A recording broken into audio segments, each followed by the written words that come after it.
Hello everyone, how are you all? Welcome to Lakshya Institute of Professional Studies. So here I am, your faculty for CA final, paper number 3, Advanced Auditing and Professional Ethics.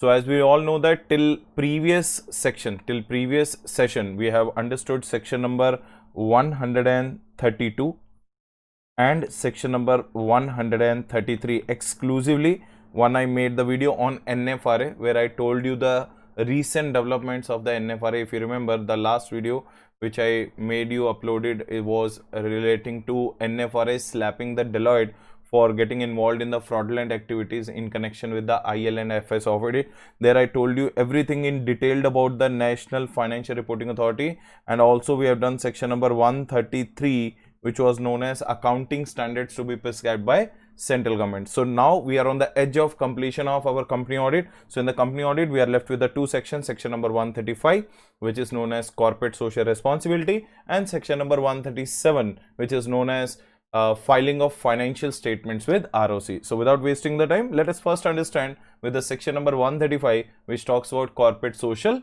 responsibility. Now, first of all, let us understand कि corporate social responsibility is what? What do you mean by corporate social responsibility? Now see, when we talk about the corporate social responsibility, these three words meanings first we shall know. What do you mean by that? Corporate stands for company, social stands for society, and responsibility stands for accountability. Now, section number 135 says that कि every big corporate house, every big company, now it's time for those companies to give it back to the society. Now the question arises, sir, why the companies have to give back to the society? Whether the companies have taken something from the society? Yes, society has given you resources, society has given you acceptability, society has given you land, society has given you acceptance of your products, your services in the market. Today, whatever the Reliance India Limited is, whatever the Infosys is, whatever the Wipro is, whatever the any other ABC company is there in the society, it's all because of the society's acceptance. So when you become a big in the society, it is your responsibility to give it back to whom? Society. To give it back to the society, some companies voluntarily were doing so. For example, Aziz Premji, the chairman and the CEO of Wipro Solutions. Now that person every year without fail in the month of January contributes 12,000 to 14,000 crore rupees as a donations of charities. Reliance India Limited, Reliance Foundation. So big corporate houses were doing a lot for the society. They were giving it back to the society, but not every company was doing, even though they were supposed to do. So to make it mandatory on every company to ensure that yes, they should contribute a little bit of contribution towards the society, that's why section number 135 was introduced. So that is why section number 135 says that if you are a company, you have a social accountability. You have taken a lot from the society. Now it's your turn to give it back to the society. That's why the name of the section is known as corporate social responsibility. What is the name? Corporate social responsibility. So let us understand what does this section number 135 corporate social responsibility talks about. So point number 1, I am going to teach you this particular section in a very different way. So ultimately, idea of bringing this section number 135 was to make sure that corporates, the big companies, shall ensure that yes, they do have a responsibility towards their society, right? So I will teach you this particular session on corporate social responsibility in such a way that you will understand bit by bit, but overall idea of the total corporate social responsibility, section number 135 will be there inside you. So let us understand first thing, sir.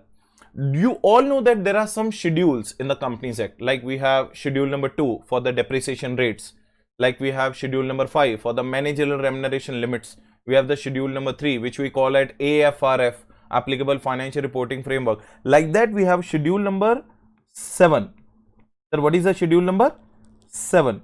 So what is schedule number 7? Schedule number 7 listed the CSR activities. Schedule number 7 listed what? The CSR activities. So in the schedule number 7 of Companies Act 2013, CSR activities have been listed. It means other than that schedule, if you are doing the CSR activities, they may or may not be considered by the Companies Act. So they have made us specifically one schedule. What is the schedule number 7, in which CSR activities have been listed? Are you getting the point? And remember one thing, every company shall follow the same schedule.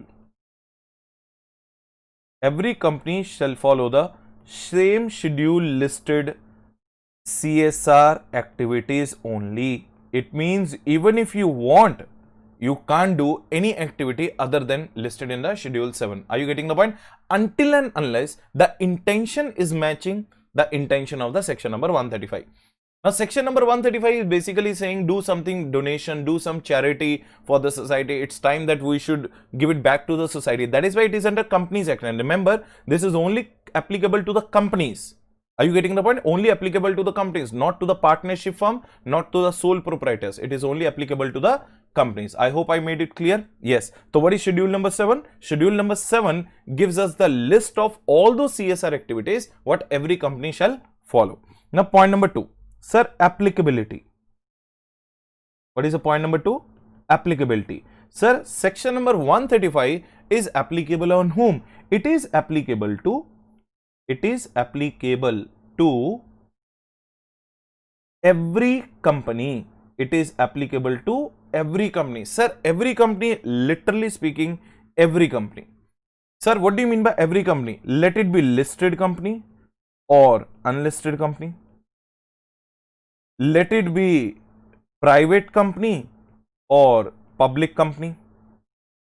Let it be Indian company or a foreign company. And most important thing, it also covers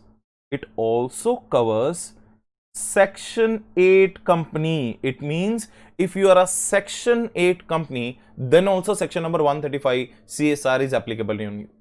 Now the biggest things coming in our mind. So what are the things going on in your mind? I can understand. So section 8 company is already a non-profit organization. So being a section 8 company, being a non-profit organization, what difference it makes if it does any kind of CSR activity? Now listen to this very carefully and understand this thing. Now see, suppose I am a section 8 company. I am a section 8 company.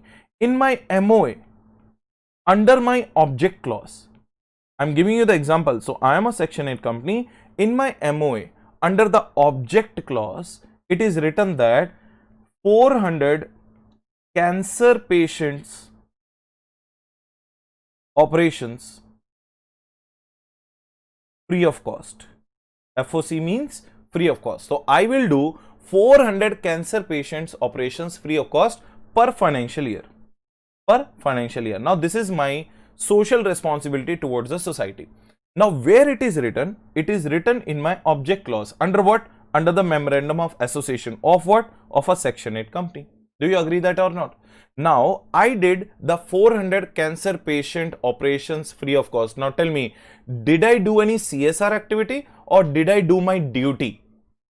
Think logically before answering. Did I do the CSR activity or did I do my duty? I did my duty, that duty which was written under my which clause? It was written under my object clause. Are you getting the point? A section 8 company doing something which is written in its object clause, that will never be considered as a CSR, because a CSR activity qualifies as a CSR activity only if the intention is completely unconditional, if the intention is completely clear that you are doing it for the society. Now listen to this case. Now the same section 8 company, along with doing the 400 operations which is free of cost, also distributed 1 crore worth of medicines, 1 crore worth of medicines to the poor section of society. Now listen, what are the two types of socially responsible works this section 8 company did? Sir, point number 1, it did the 400 operations, but they were already written under the which clause? Object clause. So no, it is not a CSR, because you did what you were meant to do. You did what you were made to do. Are you getting the point? But tell me one thing, anywhere in the object clause, was there anywhere specified that this Section 8 company also has to distribute the free medicines? No, it was not specified anywhere, but whether Section 8 company did that or not, so this particular activity will be treated as what? CSR activity. Are you getting the point? It means if you are doing something beyond your object clause, then only it will be treated as a CSR activity. I hope everyone is clear. That is the reason section number 135 also includes what? Section 8 company. Clear or not? So tell me, which companies are included in the CSR? Sir, every company is included. Let it be listed company or unlisted company. Let it be private company or a public company. Let it be Indian company or a foreign company. Even Section 8 company is also covered under Section 135 for in relation to CSR activities. So if you are doing something within your object clause, that is not a CSR. If you are doing something beyond your object clause, then only it will be considered as a CSR. I hope I made it very clear to all of you. Yes, sir. And what is the schedule they have to follow? All of you, all the companies have to follow schedule number 7. Very important point from your MCQ point of view in the examination. Sir, point number 3. Now, most important point. When it is applicable. To whom it is applicable, that we understood in the previous topic. Now we are going to understand when it is applicable. It is applicable only when any of 3 conditions are satisfied. Any of 3 conditions are satisfied. So it is applicable only when any of the 3 conditions are satisfied. So what are the any of the 3 conditions? So any of the 3 means what? All of them or one of them? One of them is satisfied. Condition number 1, if the net worth of that company is greater than equals to 500 crores, if the turnover of the company is greater than equal to 1000 crores, and if the net profits of the company is greater than equals to 5 crores. Are you getting the point? If the net worth of that company is greater than equals to 500 crores, or if its turnover is greater than equal to 1000 crores, or its net profit is greater than equal to 5 crores, any of these 3 conditions are satisfied, you are automatically get covered under section number 135. Are you getting the point? Now, next point. Sir, after getting covered, do we have to do some CSR activity? Obviously, you are covered, so you have to do the CSR activity. Sir, for doing the CSR activity, so much expenditure is required. Now, we are going to understand how much CSR expenditure required. How much CSR expenditure a company has to incur if they have to follow the section number 135. Sir, how much CSR expenditure? Now understand, at least 2% of average of last 3 financial years net profit. Are you getting the point?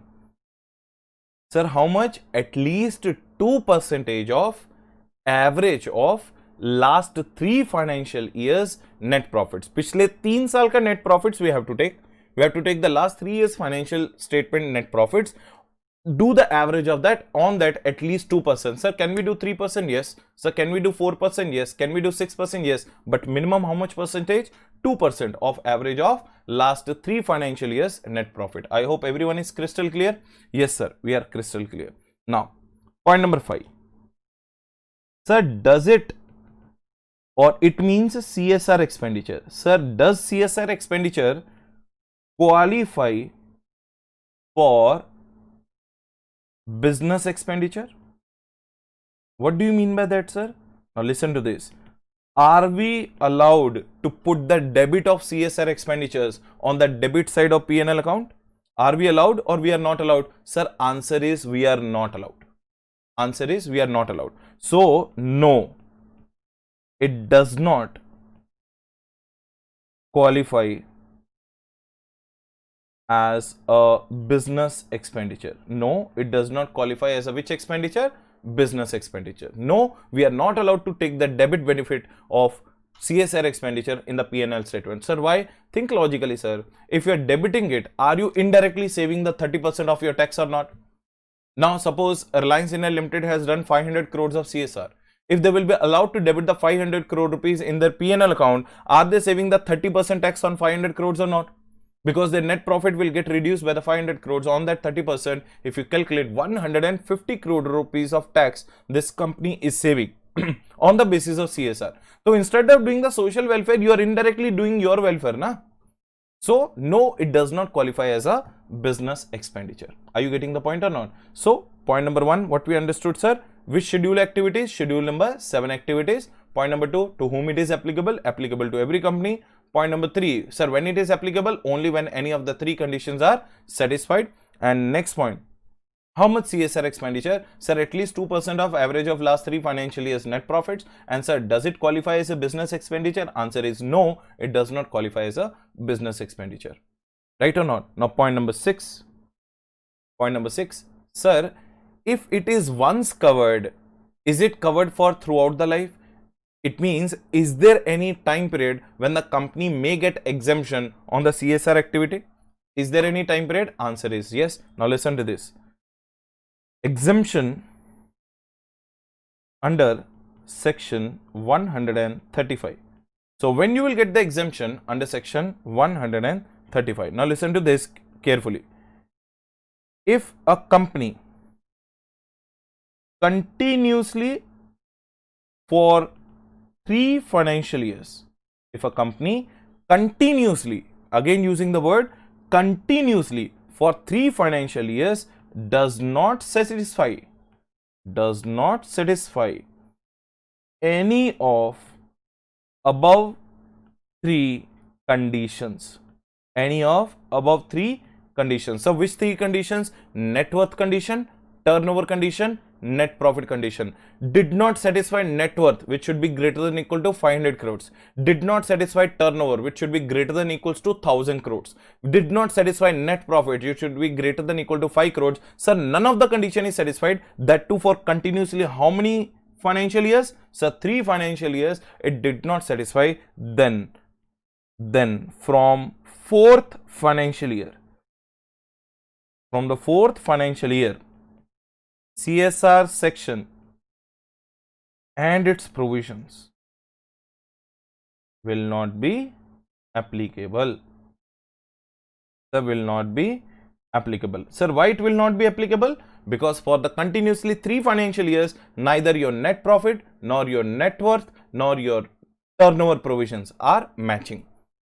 Sir, but in these 3 years, when it is not matching, do we have to do CSR expenditure? Answer is yes. During these 3 years, you have to do the CSR expenditure even though it is not matching. When will you get exemption? Sir, right from the 4th financial year, you will start getting an exemption. Sir, exemption will not be given from the 1st year, 2nd year, 3rd year. It will be given from the 4th financial year. Are you getting the point? Sir, 1st year condition did not match, but you still have to do the CSR. Sir, 2nd year condition did not match, you have to do the CSR. 3rd condition did not match, you have to do the CSR. Sir, 4th year also it did not match. In that year, you need not do the CSR. So it means basically you're getting the exemption benefit only in the 4th financial year onwards. From the 4th financial year onwards, you will get the exemption under section 135. And that too, this exemption is available. This exemption is available till when? This exemption is available till when? Till it gets covered. Till it gets covered under section 135 again. Sir, what do you mean by that? The moment, suppose 4th year you got the exemption. Sir, 5th year again your net profit was 6 crores. Then in that case, what will happen? You will again get covered under section number 135. 1st year, 2nd year, 3rd year, you did not satisfy. 4th year, you got the exemption. 5th year, you did not satisfy. Again, you have to do the CSR. Are you getting the point or not? So this is what you have to understand. Continuously for 3 financial years, if none of the above 3 conditions are satisfying, you will get the exemption under section 135. From the 4th financial year onwards, you need not perform any kind of CSR expenditure. I hope everyone is clear. So point number 2, till when this exemption will be available? This exemption will be available till the time you get covered under section number 135 again. I hope everyone is crystal clear. Yes sir, we are clear. Now point number 7. Point number 7. Sir, point number 7. Okay, sir, will we get point number 7? Now listen to this. Sir, suppose CSR expenditure is underspent. Listen to the point carefully, very important point. Sir, CSR expenditure is underspent. Sir, what do you mean by underspent? So example, sir, suppose we were supposed to incur 500 crores, but we have incurred only 450 crores. So this was our budgeted CSR expenditure and this is the actual CSR expenditure. How much is underspent? Sir, 50 crore is underspent. For the which financial year? 1920 financial year. Sir, will it be carried forward next year? It is underspent in 1920 financial year. Will it be carried forward next year? Answer is yes. So next year CSR expenditure plus last year's underspent carried forward CSR expenditure, both you have to incur in the current financial year, that is called 2021. So 1920's 50 crore rupees which was underspent is going to merge with what? 2021's expenditure which you have not incurred yet. So that 2021 expenditure plus underspent expenditure of 50 crore rupees you have to pay. You have to incur. Yes or no? So if the expenditure is underspent, what is your answer? Answer is yes. The underspent expenditure, CSR expenditure will be carried forward, next year. It will be carried forward next year. Everyone is clear or not? Yes. Sir, another situation also comes. Sir, what is the situation number 2? Sir, situation number 2 is, sir, if the CSR expenditure, now think logically, if the CSR expenditure is overspent, if the CSR expenditure is overspent, now what will happen?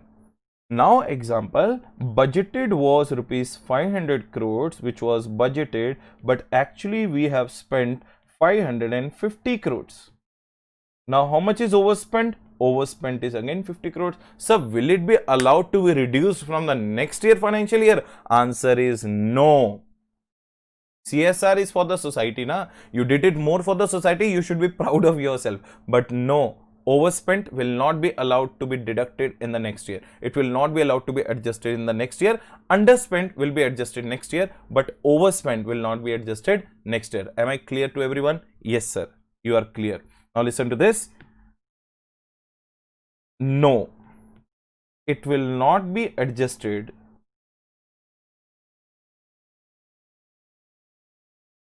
in next year's CSR expenditure. It will not be adjusted in the next year's CSR expenditure. I hope everyone is clear. Yes sir, everyone is clear.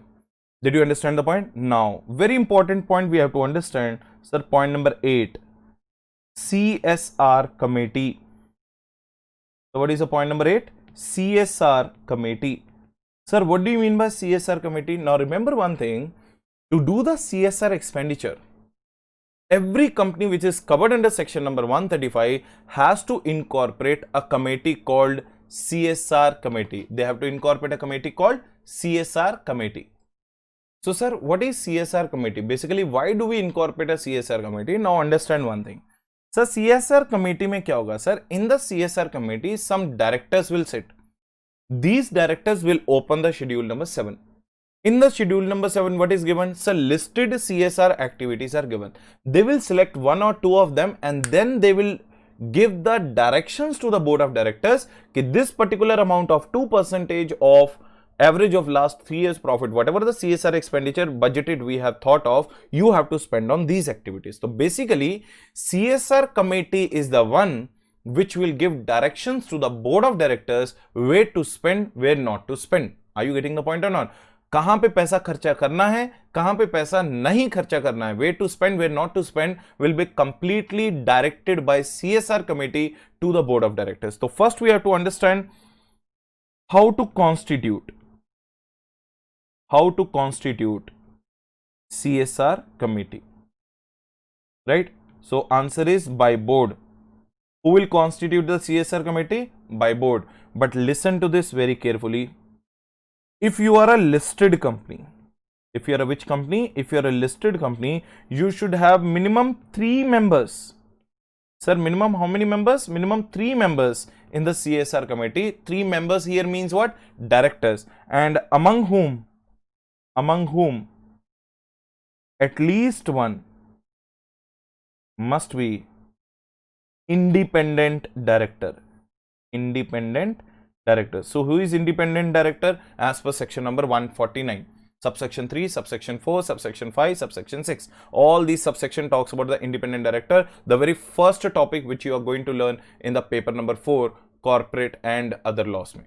Are you getting the point or not? So remember one thing, in the CSR committee of listed entity, if the CSR committee of which entity? Listed entity, there should be at least 3 directors, and among 3 of those members or directors, among whom one must be which director? Sir, independent director is must. One should be independent director. Sir, other than listed companies, if you are other than listed company, then how many people are required in your CSR committee? In the other than listed company, there shall be minimum 2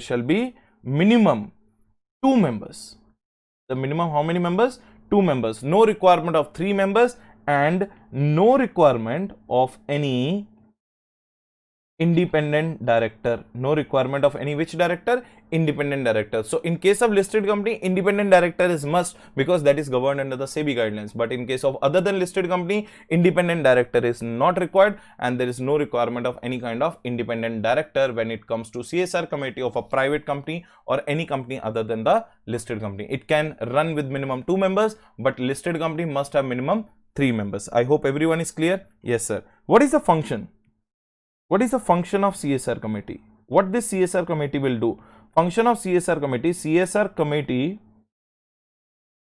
shall direct the board of directors to incur CSR expenditures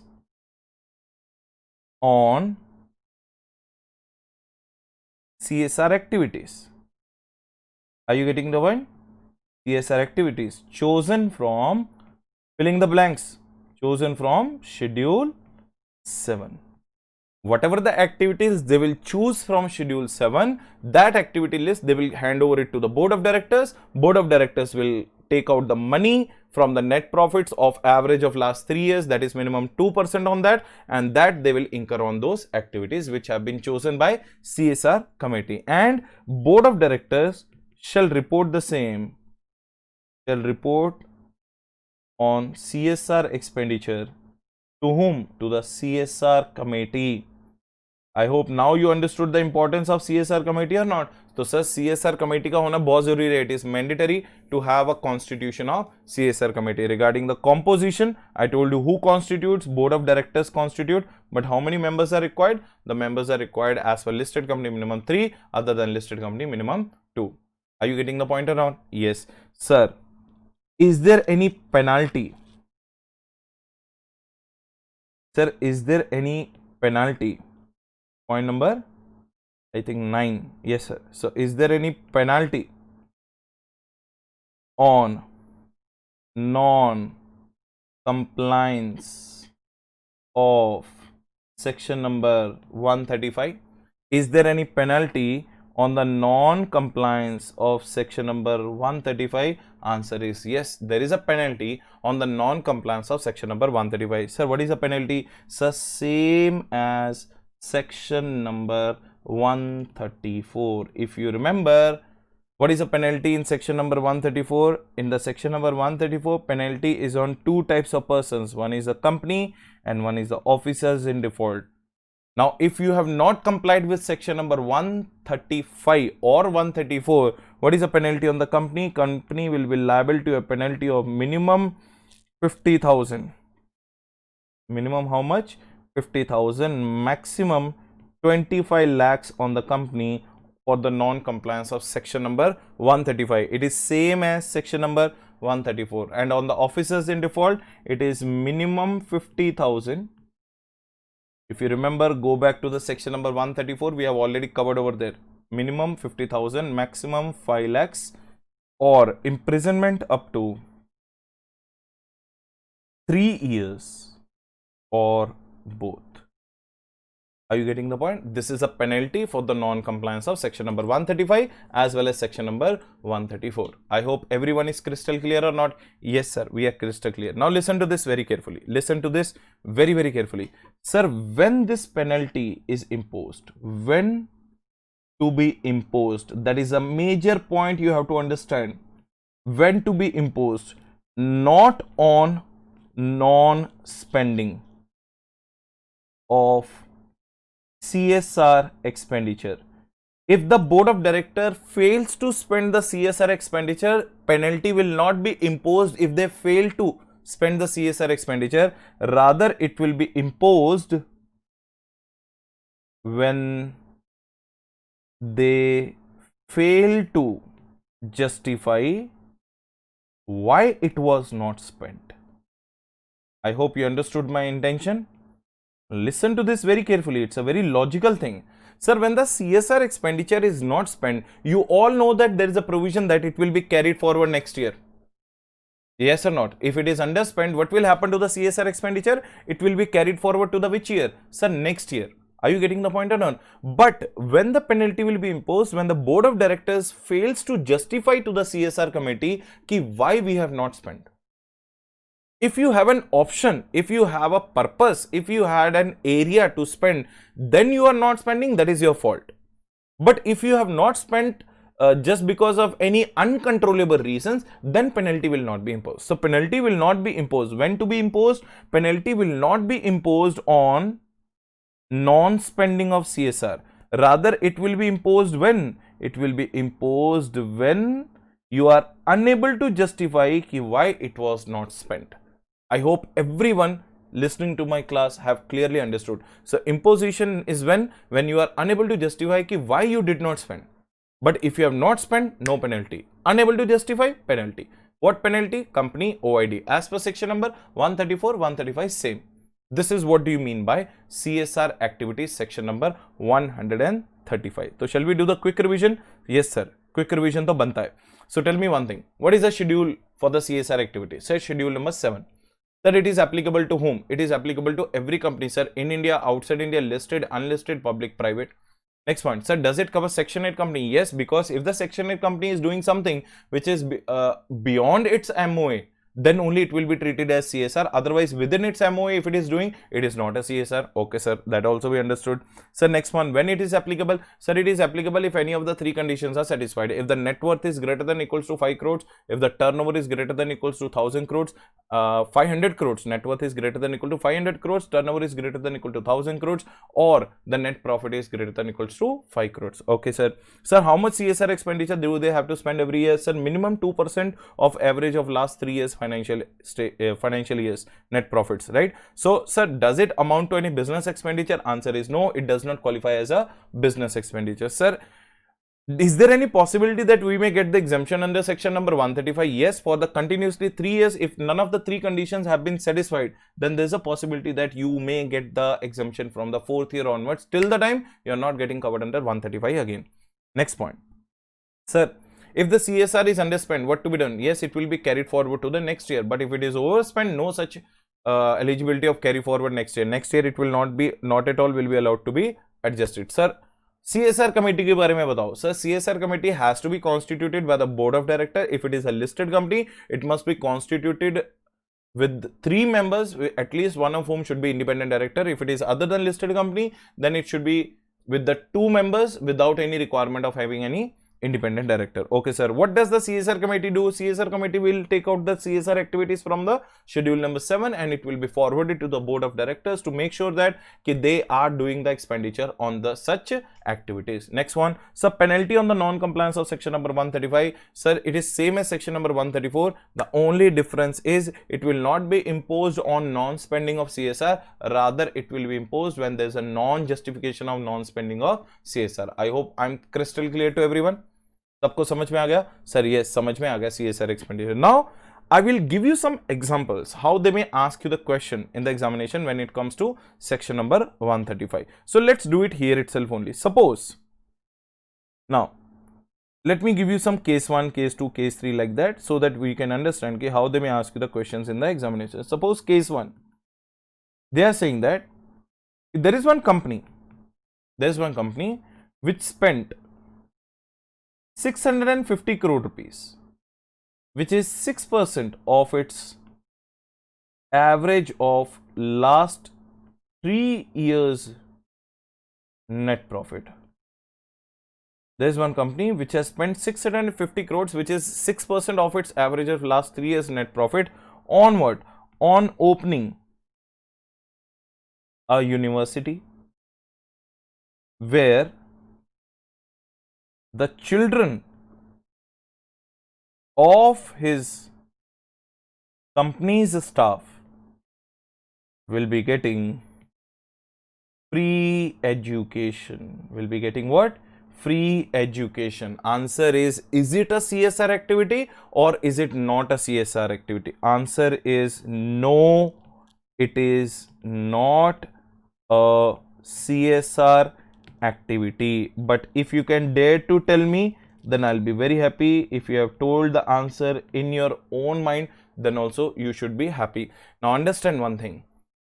You are doing very good thing. You are doing some welfare for the own staff's children to get the education right from the beginning to the university level by spending 650 crore rupees as a company. You are a very noble company, but are you doing it for the society or you are doing it only for your own employees? You are doing it only for the employees of the company's staff, only for the children of the company's staff. It means you are doing what you are supposed to do. That is your duty. To do the social welfare, to do the welfare, to do the to take care of the health services, to take care of the welfare services. It is the complete duty of a company to take care of the welfare and health services of its own staff. And if you are doing on opening a university for only the children of the company staff, it will not qualify as a CSR activity because you are doing it only for your own company staff. Okay, will your answer change in the same question? Sir, will your answer change if the 650 crore rupees was spent on a university where anyone in this world can come and take an admission and free of cost education right from the nursery till the graduation? Yes. Then it is a CSR. Open for all, CSR. Only for your own employees, not a CSR. Case number 1, you understood? Yes, sir, we understood. Sir, case number 2. Reliance India Limited spent rupees 1100 crores in Zimbabwe, a South African country, for opening water distillation plant. Now what do you mean by that? Now, Indian company Reliance India Limited is spending 1100 crore rupees in Zimbabwe. India or Zimbabwe? Sir, Zimbabwe. For opening what? Sir, for opening a water distillation plant in which the water will be distilled and will be distributed to the citizens of that country of Zimbabwe free of cost or at a very nominal cost, whatever the case may be. But is it a CSR? Answer is no. It is again no. It is not CSR. I'm not writing the reason here because I'm explaining you the reason. If you want the reason, go back to the video again and understand. Otherwise, though, if you are listening me properly, you need not even mug up the reason. Try to understand the reason. Now, the Companies Act section number 135 says that first spend in your own country. Now, our own country, India, is underdeveloped nation. It is in the developing stage and you are doing that kind of development activity in that country, which is not India. So, any CSR expenditure incurred outside India will not qualify as a CSR in India. First, do the welfare of your own country first. So, any expenditure spent for CSR activity but outside India will not qualify as CSR expenditure in India. That is case number 2. Case number 3. Now, listen to the case number 3. Now, Reliance India Limited spent rupees 100 crores on sponsoring marathons or you can speed runs or you can say that charitable run. Now all these were sponsored by whom? Reliance India Limited. Now tell me one thing, while sponsoring these kind of marathons and while sponsoring these kind of speed runs and you can say charitable runs, whether the hoardings, the billboards, the brochures of the Reliance India Limited, the everywhere, all where will be there or not? So indirectly, can I say that Reliance India Limited is doing its own marketing? So answer is again yes. No, it is not a CSR. It is again not a CSR. So sponsoring prize distribution, sponsoring marathons, any kind of thing where you are indirectly doing your marketing, no, it is not a CSR. Now case number 4. Case number 4. Sir, what is case number 4? Now listen to this very carefully. Reliance India Limited did contribution of rupees 50 crores to political party. To which party? Political party which will do the welfare of the country. But you think logically, it is directly written in the Companies Act, section number 135, कि any political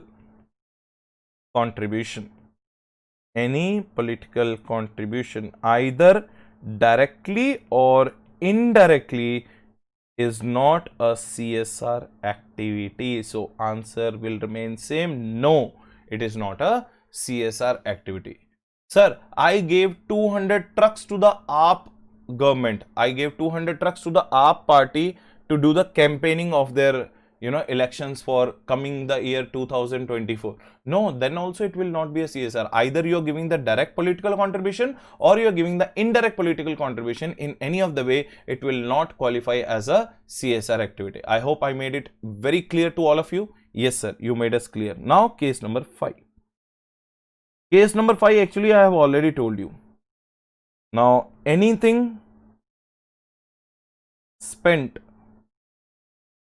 charitable, anything spent on charitable purpose but within your objectives, then also it is not a CSR activity. Now tell me why. Which example I told you? Do you remember I told you the example of I am a Section 8 hospital, and in that Section 8 hospital 400 cancer patient treatments I'll do free of cost. But did anybody force me to distribute the medicine? So if I'm distributing the medicine which was not written in my object clause, then it will be a CSR. But if I'm doing the 400 cancer patient operations free of cost, it is not a CSR because that was I meant to do. It was written in my object clause. So that's what I'm saying. Anything spent on charitable purpose but within your objectives is not a CSR activity. Everyone is clear? Yes sir, clear. So case number 6. अब इसको ध्यान से सुनना. A holding company spending, a holding company outside India spending, a holding company which is outside India spending CSR expenditure on behalf of its subsidiary in India. Now tell me, is it a CSR expenditure? Again, answer is no, it is not a CSR. Now, can anybody explain why? Now, say for example, if you are a holding company outside India, you are a foreign company, you are outside India holding company, but your subsidiary is in India. Okay, sir. Now, this subsidiary does not have the money. So, they told their holding company, please come to India and spend some money on my behalf.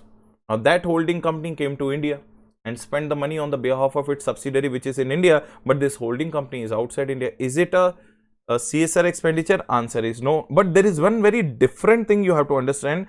Another case of this, if the holding company gives amount to subsidiary in India, if the holding company outside India transfers amount or gives or transfers the amounts to subsidiary in India which ultimately spends on CSR activity, then it will be treated as CSR expenditure. Can you tell me what is the difference between the above case and this case? In the above case, holding company is spending on the behalf of its subsidiary in India with giving the transfer or without giving the transfer? Without giving the transfer in the case number 1. Holding company directly spending the money on the behalf of its subsidiary which is there in India on the CSR expenditures in India. So no, it is not a CSR. But here, yes, it is a CSR. Now here Companies Act is saying that the source doesn't matter. Who spent? A subsidiary in India spent. On which activities? On CSR activities. Where? In India. It does not make any difference who has sent you the money. So if the holding company which is outside India is sending the money to the subsidiary in India and subsidiary in India is spending the money on the CSR expenditures in India, then it will qualify as a CSR expenditure. So remember that these are the 6 different cases what they may ask you in the examination. So basically the idea behind telling you all these 6 cases was to make you aware about non-CSR activities. These questions, if you will see in the examination, directly your answer will be no sir, it is a non-CSR activity. I hope everyone is clear or not? Yes sir, everyone is clear. Crystal clear? Yes. So with that, our section number 135 is over. Everyone is clear or not? So let us just go to the another section which is called section number 137. Okay sir? Okay sir. Hello. So let us understand section number 137. So what is the name of the section? 137. Section 137. So what was the name of the section? The name of the section was filing financial statements with ROC. The name of the section is filing financial statements with ROC. Highly important section. Very similar to section number 92 if I am not wrong. Why it is similar to section number 92? पहले मैं तुम्हें बताऊँ 92 क्या था? तो 92 section talks about which you have done in company law in your intermediate or IPCC level in the meetings chapter कि every company has to file a copy of annual returns. With whom? With ROC. Sir, within 60 days of AGM. Within 60 days of AGM in MGT 7 plus MGT 8. So these are the 2 form numbers which you need to file. तो पहले मैं बता दूं MGT 7 क्या है और MGT 8 क्या है. MGT 7 is a form for the annual returns and MGT 8 is the form for compliance certificate. So every company as per section number 92 has to file annual returns with whom? ROC within how many days? 60 days in form number MGT 7 and MGT 8. Same provision is applicable here. Now let us understand what is a provision saying. Provision क्या बोलती है? Then we'll understand कि what are the complications we may find under section number 137. So let us understand what the provision is saying. Provision is saying that कि every company, what is the provision saying? Every company within 30 days of its AGM shall file, not may file, shall file copy of adopted financial statements, copy of adopted financial statements with ROC. Very simple provision, very crisp provision. If you can understand, then it will be very good for you as well as me. So as we have already done this section in the intermediate level, but yes, we have to do it in the final level in a more elaborate manner. Now see, every company means what? Har ek company within 30 days of its AGM. So instead of 60 days in case of section number 92, we have the 30 days. Now there we are filing the annual return. In 137, we are filing the financial statement there with ROC, here also with ROC, there within 60 days, here within 30 days. What was the form number over there? MGT 7 and MGT 8, here in form number AOC4. What is the form number? Sir, AOC4 is the form number. What was the form number there? MGT7 and MGT8. What is the form number here? The form number here is AOC4. Within how many days? 30 days. There within 60 days. From the AGM, that is 92 section, this is 137. This is annual return, this is financial statement. Now listen to this case very carefully. If you are filing, then which form number you have to use? Now, if you are filing stand-alone financial statement. Sir, what do you mean by SFS, standalone financial statement? It means your own financial statement. Then the form number is AOC4. Within 30 days of its AGM, copy of adopted financial statement, standalone financial statement must be filed in AOC4. Now, if you are filing consolidated financial statement, which is known as CFS, then it is AOC CFS4 or CFS AOC4, the form number. So you have to file AOC CFS4 form number if it is a consolidated financial statement in case you are a holding company, right or not? And if you are a listed company, you have to file your financial statements with the ROC in the XBRL format. So what is XBRL? Extensible Business Reporting Language. So some of you who are going in the articleship or might be filing these forms for your principal, for your chartered accountant. So listed companies, mostly listed companies, not only in listed companies, in the other companies also we can file the XBRL, but main purpose is to tell you the form numbers. Then the form number is AOC XBRL 4. Are you getting the point? So if you are filing standalone, AOC4, consolidated, then AOC CFS4, if the listed XBRL, then AOC XBRL4. This is what the purpose. So the main focus should be on this. So what is the main focus? The main focus is if you are a company, then you need to file the copy of adopted financial statements with ROC within 30 days of its AGM in form number AOC4. Now, problem comes where? What is the problem? Very simple provision it is. Where the problem comes? Problem comes in 3 areas. So, what are the 3 areas? Now, look at the 3 areas.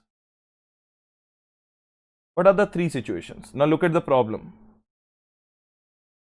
So, what is the problem? Problem number 1. No, not a problem. Rather, I will say case number 1. So, what is the case number 1? AGM held. AGM hua. It happened. Plus, financial statements were also adopted. So tell me one thing, sir, if the AGM was held and financial statements were adopted by the shareholders in that AGM by passing an ordinary resolution, what is the provision? File copy of adopted financial statements with ROC within 30 days of AGM. Simple. 30 days of AGM. ये तो simple solution है कि sir AGM held, financial statements adopted, file the copy of adopted financial statements with whom? ROC within 30 days of AGM. Problem comes in case number 2. In the case number 2, sir AGM held. AGM तो held. AGM held, but what was not adopted? Financial statements were not adopted. Now what we will do? In this case, 2 things will come. 2 things will come. Now listen to this carefully. Firstly, company shall file unadopted copies of financial statements with whom? ROC within 30 days of AGM. Sir, what do you mean by that? Ki, sir, ROC is not going to say don't file with me. ROC is saying that whether it is adopted or not adopted, file the unadopted copies of financial statement with me within 30 days of your AGM. Either it is adopted or not. First file unadopted also. Then later on in the adjourned meeting, In the adjourned meeting, what will happen? Later on, company will conduct another meeting or not? Because adoption of financial statement is very important. So suppose in the next meeting or in the adjourned meeting, the financial statements were adopted. Again, you have to file the copy of that adopted financial statements with the ROC within 30 days from that adjourned meeting where it was adopted. So basically, two times obligations are there on the company. First, unadopted financial statement copy has to be filed, and then the adopted financial statement copy again to be filed with whom? ROC. So secondly, again file the copy of adopted financial statements with ROC. Sir, again within how many days? Within 30 days. But these 30 days will start from where? 30 days from the meeting where it was adopted. It was adopted. As simple as that. I hope everyone is crystal clear or not. So again, file the copy of adopted financial statements with ROC within 30 days from the meeting where it was adopted. So first you have to file the unadopted financial statement copy, and now you have to file the adopted financial statement copy. So it means two times obligation is there in case number 2 where the AGM was held but financial statements were not adopted. So first and second point, did you all understand or not? Yes. Now case number 3 is more complicated. So what is case number 3? Sir, AGM has not been held. Sir, what do you mean by that? इसका मतलब है you were supposed to call an AGM, you were supposed to conduct an AGM as a company, but due to unfortunate reasons, AGM has not taken place. AGM has not been held. Now what to do? Now when the AGM has not been held, what to do? When the AGM has not been held, this is what you have to do. File the copy of financial statements with ROC. File the copy of financial statements with ROC within 30 days. What, sir? What are you writing? File the copy of financial statements with ROC within 30 days from the date on which AGM should have been held. It means ROC is saying that I can't wait whether your AGM is held or not. You pay the penalty as per section number 102. You pay the penalty as per section number 102. I don't have any kind of botheration whether AGM is held or not. I need the copy of financial statements filed with me within 30 days from the date on which the AGM should have been held. Suppose the AGM was supposed to be held on 30th September 2020. But due to the want of quorum, the AGM was not held. So it means by 30th October 2020, the financial statement copy must be filed with whom? ROC. So within 30 days from the date on which the AGM should have been held. Are you getting the point or not? From the date on which the AGM should have been held. You in any case have to file financial statements with the ROC in any case. And not only that, plus along with it attach reasons of non-holding of AGM. You also have to attach reasons of non-holding of AGM.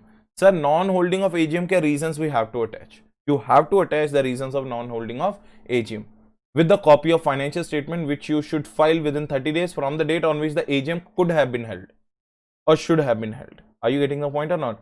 So here the things are complicated. So within 30 days on which the AGM should have been held. So I hope you all understood the case 1, case 2, case 3 as per section number 137. Yes. Sir, is there any penalty? Sir, is there any penalty? Yes, there is a penalty.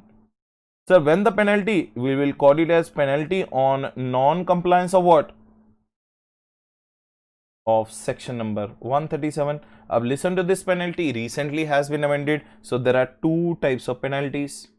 And that is the last topic we have to do for the company set. After that, our company's audit will be over. We are only left with section number 123 to 127 in relation to dividend. So for that, there will be a continuous 2 to 3 hours of one video where total dividend topic will be told to you. Section number 123 to section number 127. Okay, sir. 128 to section number 137 we have already covered in this chapter, and 139 to 148 we have already covered in company audit earlier. So let us understand penalty on the non-compliance of section number 137. So now listen to this very carefully. Listen to this very carefully. If it is a company, then they are saying that ki after 30 days, what is your penalty? Rupees 1000 per day. What is the penalty on the company? Sir, rupees 1000 per day after the completion of 30 days. Up to 30 days, no penalty, because that is a provision. After 30 days, rupees 1000 per day plus 1000 per day, subject to the maximum of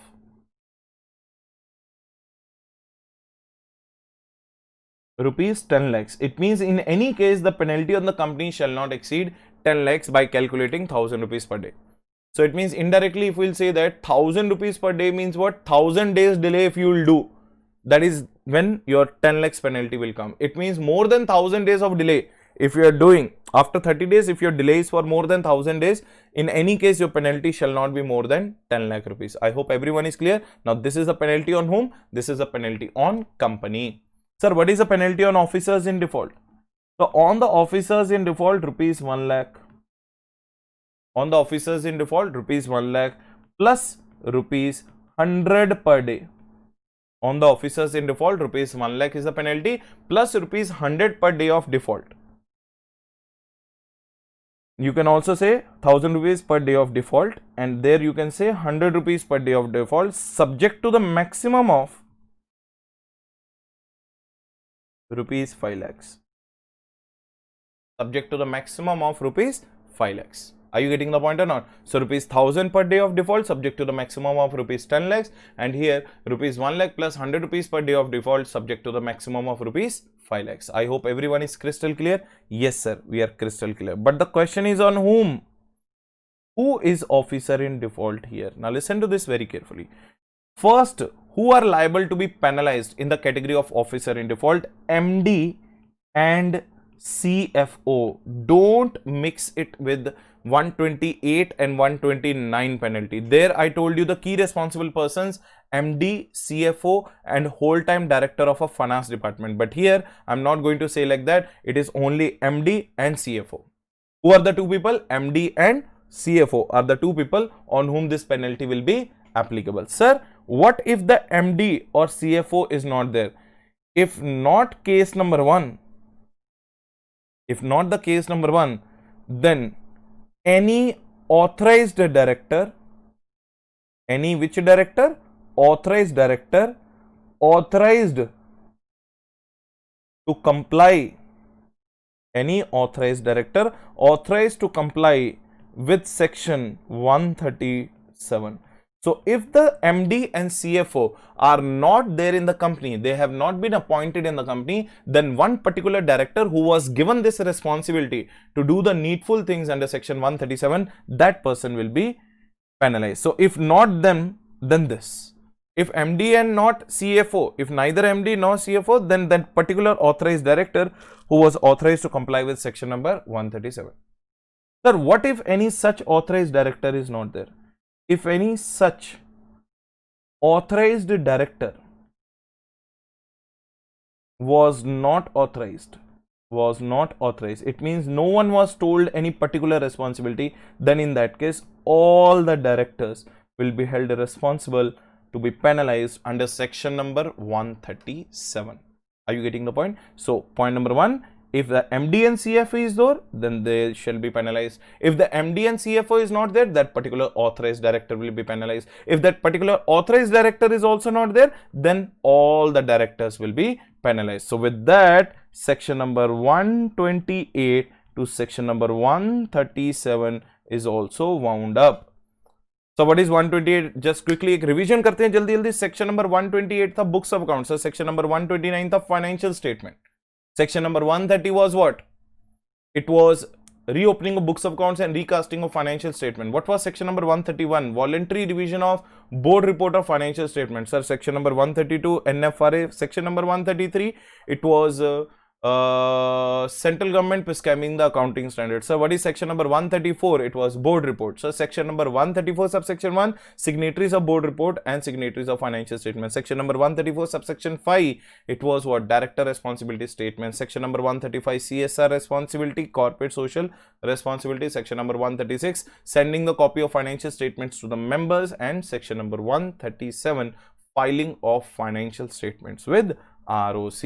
I hope I made it very crystal clear to all of you, all the sections in detailed manner, everything. Are you getting the point or not? So just whenever you get the needful time, just make sure that you are seeing the RTPs or you are seeing the practice manuals, old syllabus practice manual or new syllabus practice manual. It doesn't matter. Any practice manual you can take up and take the number of questions over there. And definitely we are also going to discuss some of the questions once this module number 1 will be over. I hope you liked the video. If you liked the video, do make sure that you are sharing it with your friends regarding the classes relating to CA Final Paper 3. If you think that I have justified your expectations, I think that you will definitely become my mouth for my advertisement of my classes. So thank you so much for listening again. I'll make sure that I will borrow your ears again in our next session and will give you the best out of the best from the advanced auditing and professional essays. So see you guys in the next lecture on the dividend, section number 123 to section number 123 to 127. So there will be a one constant video on the dividend provision. So let us meet in the next session. Till then, thank you so much. Be safe, be at home.